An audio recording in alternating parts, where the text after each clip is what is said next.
Welcome if it's your first time here. Glad you made it. Don't worry. Yes, every week is weird like this. But when you came in, on your chairs are connection cards. Make sure if you guys fill those out, there's going to be a bucket passed around later on. Throw that in it. But also, oh, Chandler, hey, I got this extra 3x5 card. What's that for? So coming up, we're going to have a You Asked For It series. Now, what is that? That means you asked for it, we're going to answer it. We'd like you to keep it G-rated, and I'd like you to keep it biblical. I mean, I'll answer any question, but I'm not trying to answer, hey, Chandler, where do Cadbury Easter egg bunnies come from? Because I don't know. But write that down. It's anonymous. Don't put your name on it or anything. Fill it out, then drop that in the bucket, and we're going to answer it later on. So this week, I was pondering at work, because that's what I do, I ponder on your tax dollars. You're welcome. But I was like, you know what? What is the worst piece of advice I've ever been given? And I thought, self, what is that? But then I realized, you know what? I don't really get bad advice because I hang around with smart people. You know, Brandon gives me good advice, Davey gives me good advice, Danny gives me hugs, and then I was thinking, well, if everybody gives me good advice, that means I'm the one that gives the bad advice. So yeah, I'm that guy. So tonight, throughout this, if you have that friend that gives bad advice, just remember that's usually me, but not while I'm up here. See how it's double-sided? You guys tracking? All right, bless your hearts. Fact. So as I was doing that, I Googled, what is hashtag worst advice? And this is what I found. So I'm not sure if you guys can read it, but one of them says, when it comes to work, don't give your all, preserve your energy, only give your all during an emergency. Yeah, that's pretty bad advice. See, what was the other one? I have a scratch on my 7-week-old Fitbit. Customer service advised to try toothpaste. Screen is now worse than ever because toothpaste is abrasive. Science. And we can't read the next one, so let's go to the next slide. Here's worse advice. I don't sweat, I'm perfect. Thanks, Mom, you always know what to say. So I'm sure the topic was, hey, Mom, I don't know what to do with life. And Mom was like, hey, I don't sweat, I'm perfect. Okay. My dad always says, if you get mugged by a group, pull your pants down, it'll confuse them. Hashtag worst advice. Yeah, that's pretty much how that goes. Lesson learned, don't try too hard, you're gonna fail at it anyway. So, thank you, Google. That's what the advice you're gonna give me. So then, I looked at Google and I looked at the results of what I found, and then I was thinking, all right, yeah, Chandler, you're the one that gives the bad advice. So we take Chandler advice, and we're going to take 6 friends, we're going to take a desert, and we're going to take boredom. Because bad advice is also kind of like a bad idea. When you put that together, this is what we get.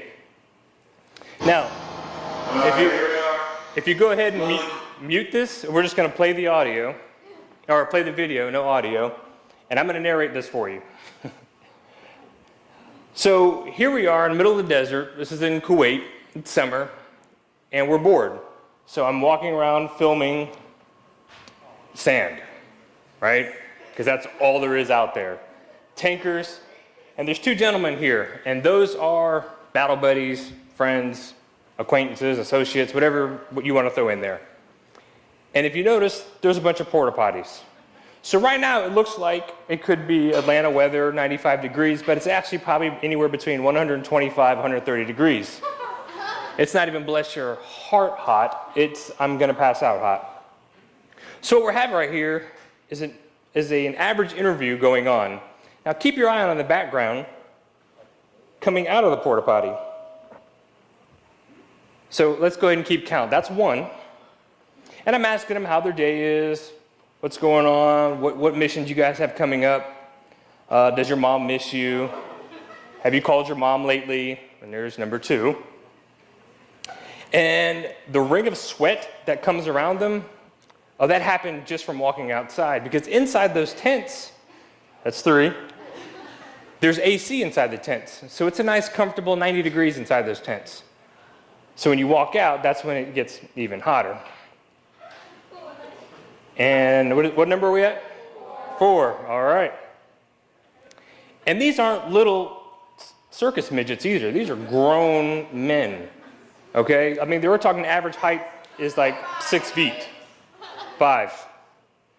Now, for those of you thinking outside the box, oh, inside they're connected. No, because that's gross, first of all. And 6. So now the gentlemen are like, what's going on behind you? You just seen 6 grown men come out of a single porta potty. I mean, this is like Monty Python, and he's holding his stomach. Oh, sweet Mother Buddha. So let's go investigate of what's in here. And that's what you get. Bad idea. So what the premise was how many grown men can we fit in a porta potty in the middle of the desert at over 100 degrees? Not a good idea. Hashtag Chandler, bad advice 101. So now that I've shared to you the inner workings from my job to my son talking about democracy, let's bring it back to finding friends. 2 weeks ago, Tim, we all know Tim. Tim is right there with the Pokemon shirt, for those of you who don't know. He was talking about how much influence our friends have on us. And then Brandon came up with the alley-oop assist and talked about choosing friends who will love you, stand with you, and keep it real.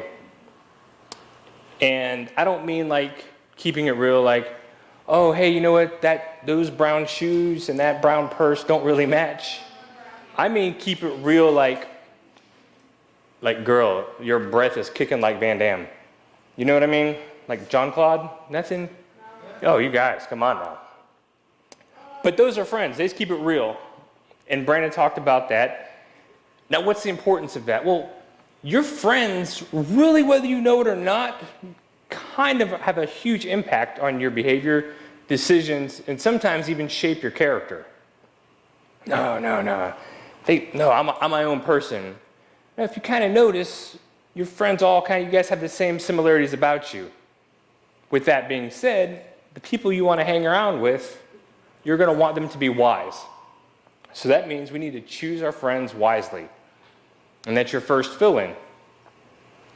So last week, Brandon talked about this dude, Solomon. And if you weren't here, I mean, there was talks of cutting babies in half, and Bob Barker appeared out of left field. It got crazy. But Solomon talked about what it was to be wise and how to deal with all kinds of problems and situations. And what he says in Proverbs 13:20, it says, walk with the wise and become wise. Associate with fools and get in trouble. Well, that's cut and dry. I mean, I don't care how you spell it. It's you hang out with good people, you're good to go. Hang out with stupid people and bless your heart. There's a saying I say to my boys especially, if you're going to be stupid, you got to be tough. Now, that doesn't mean if you're going to be stupid, like pick a fight, you got to be tough because you're going to, throw blows. No, it means like what my father would tell me.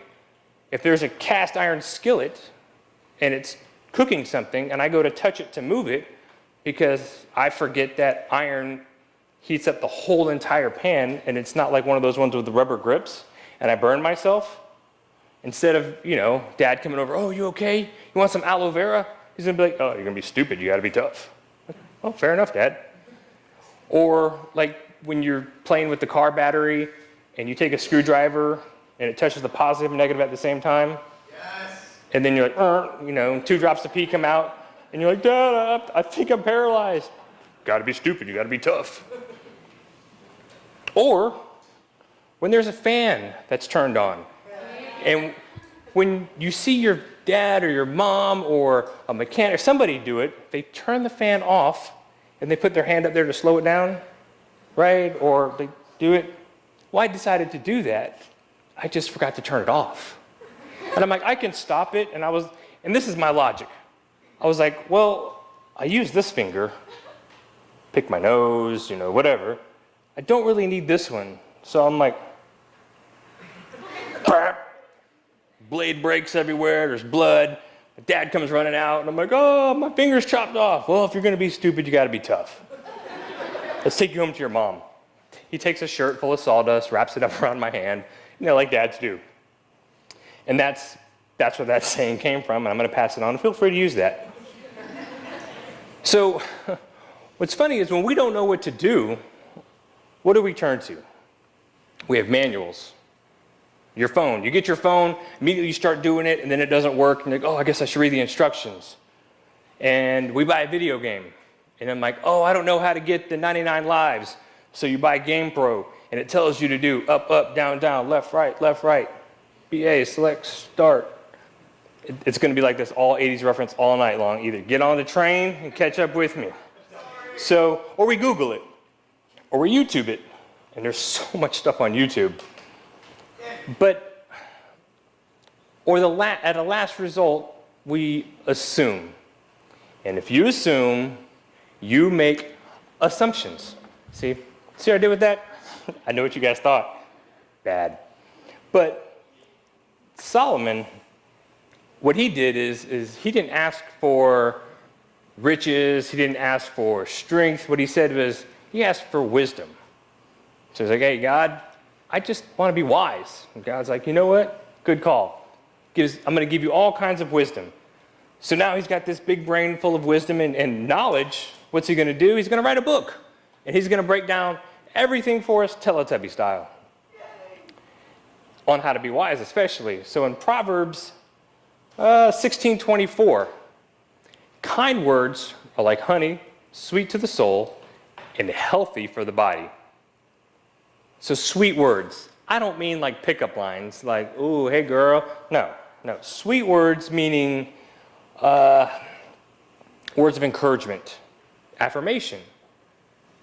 Talking nice about someone, talk someone up. Almost like they're a hype man. Not really to bring them down. So then he follows it up with Proverbs 16:28. And he says, before we get to Proverbs, when you talk nice about someone and it builds them up, everyone likes to feel good. So we need to do kind words are better than stank words. So remember that next time. Because if you say a stank word, I'm going to come from right field and just be like, no, not happening. So Solomon, that's basically that's my interpretation of what Solomon said. I mean, that's the Chandler version. So he's giving you two references about it. But then in Proverbs 16:28, he talks about a troublemaker plants seeds of strife. Gossip separates the best of friends.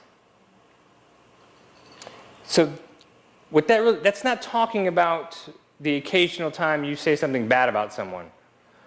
Like, did you see Chandler's brown shoes and brown pants? Like, that's a travesty. He should not wear those. No, that's acceptable. But it's more along the people that cause drama all the time.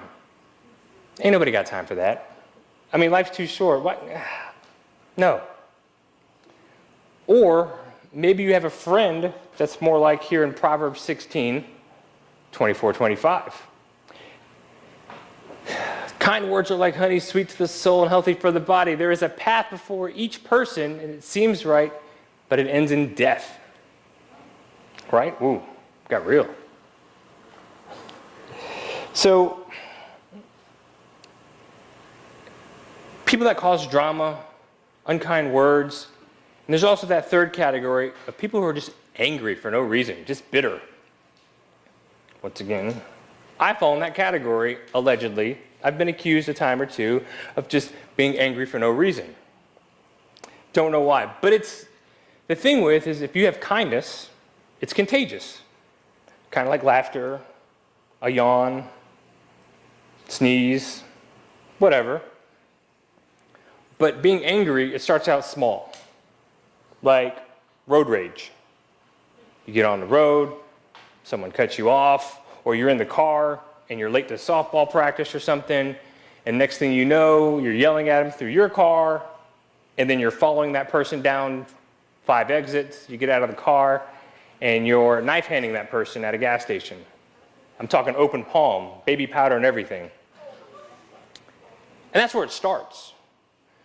Where it ends up is, next thing you know, you're at a roller skating rink, and you're just throat chopping little kids left and right. Because they deserve, well, whether they deserve it or not is immaterial. It's not the point. But the point is you can't go around throat chopping kids at a roller skating rink, according to Kathy. I mean, I'm like, hey, Kathy. He rolled up against me. He's like, Chandler, stop. You cannot push that kid off the slide. He was there first. And I'm like, king of the mountain. I win. So I'm no longer allowed to go to Denny Dobbs Park anymore. But let's break this down. So we have 3 qualities of friends that we want. We want kind words, no drama, and aren't full of anger. Sounds pretty easy. And over the weeks, we've learned that we want friends that tell us the truth, they want to keep it real, stick with you, and keep you on the right path. So that means the best friends are wise friends. That's your next fill-in. So now, we've talked about the friends that we want, the friends that we need to look for. We didn't know where to find them. This guy Solomon writes this whole book in the Bible. That's just 3 verses, and he broke it down for you pretty easily. Now, in your seat, we've had that drawing of that stick figure, right? Everyone got your stick figure out? Hold it up. And make sure everyone's got one. Now, every week you've been asked to draw him. I'm not going to ask you to do that this week, because I've seen the way some of y'all draw. Some of you, it looks like, Michelangelo's David, and some of you, it looks like Mac and me or E.T. I'm not saying you guys are artists, but you're not artists. So this week, I want you to try something different. While the music's going to play, on that person, I want you to write down all over the arm, the head, legs, qualities that you want in a friend. Ready, go.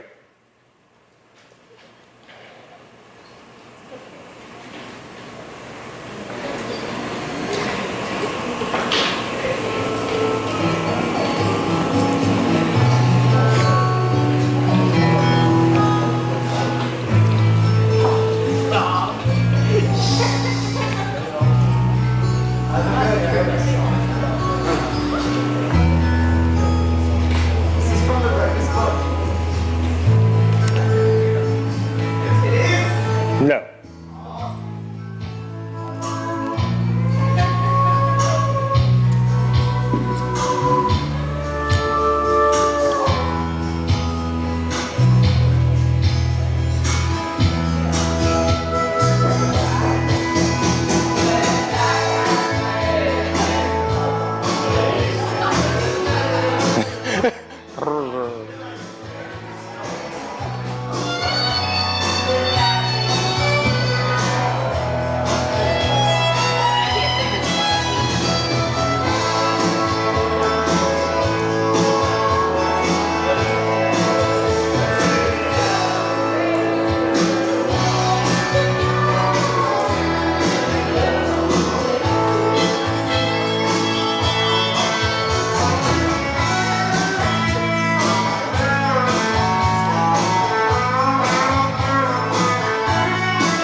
All right, so I'm sure you guys wrote things like sincerity, compassion, honesty, realness. So what I want you to do is now take that paper, fold it in half, stick it in your back pocket. If you ain't got a pocket, stick it with your cell phone because you're not going to forget that. Or your purse, clutch, whatever, CD case.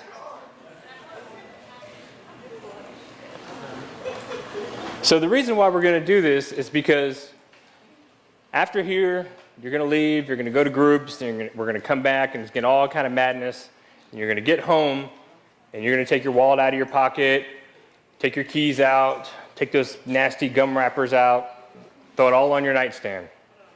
And then you're going to pull that paper out. And when you pull that paper out, when no one else is around, it's just you in your room, I want you to assign a name to all those qualities of a friend that you have like that. So you're going to take it out and you're going to sit there and think, you know what? I think friend X looks like has most of these endearing qualities. And you write that down. And then you're going to leave that on your nightstand for the next week. And every time you see that paper, you're going to pray for two things. You're going to pray, one, that the friend that you look up to that has these qualities is that they keep on the right path and they just keep exuding these qualities. And the second prayer is that you're the type of friend that is not going to say those stank words, but you're the type of friend that's going to do what you can to help empower that person to have those qualities.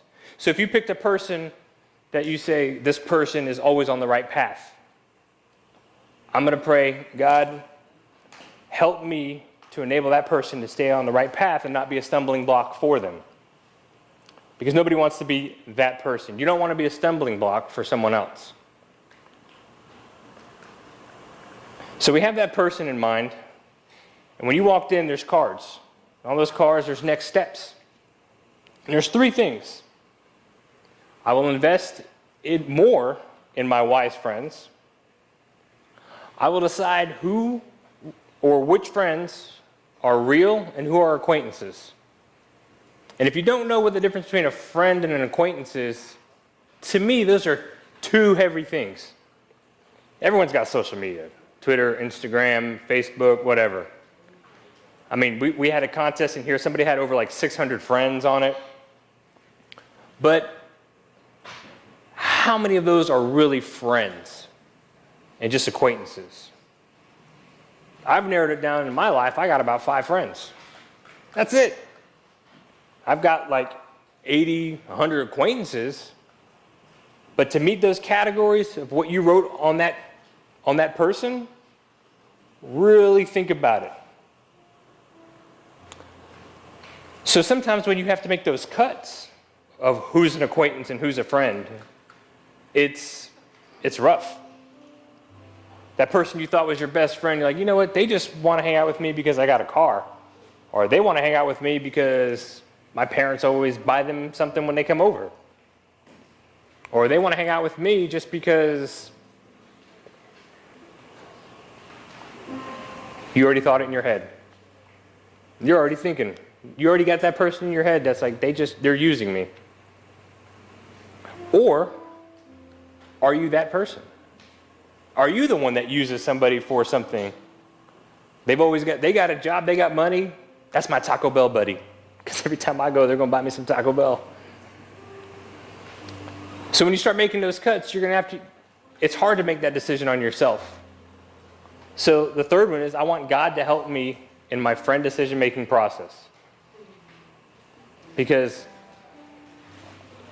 nobody can do anything by themselves. You can't do it alone. You can't do life by yourself.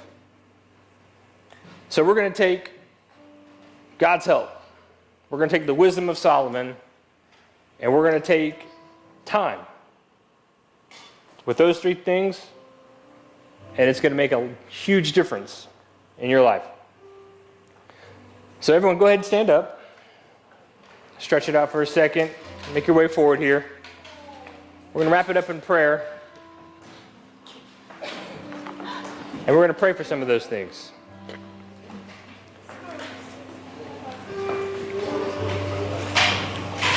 So, go ahead and bow your heads. So in this room right now, some of you guys have quite a few friends. Some of you guys have a lot more acquaintances than friends. Some of you people, your only friends are in this room. So, dear Heavenly Father, thank you that we're able to come here and just relax and be ourselves and keep it real with our friends, our family, a place to let our guard down. God, I ask that you give this group, not money, but I want them to have wisdom. Because at the end, wisdom is what's going to make everything possible.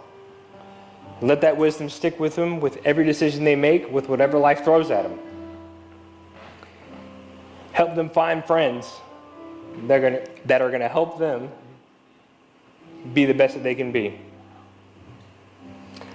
Watch over them as they start the school year and help them keep on the right path. In Jesus' name, amen.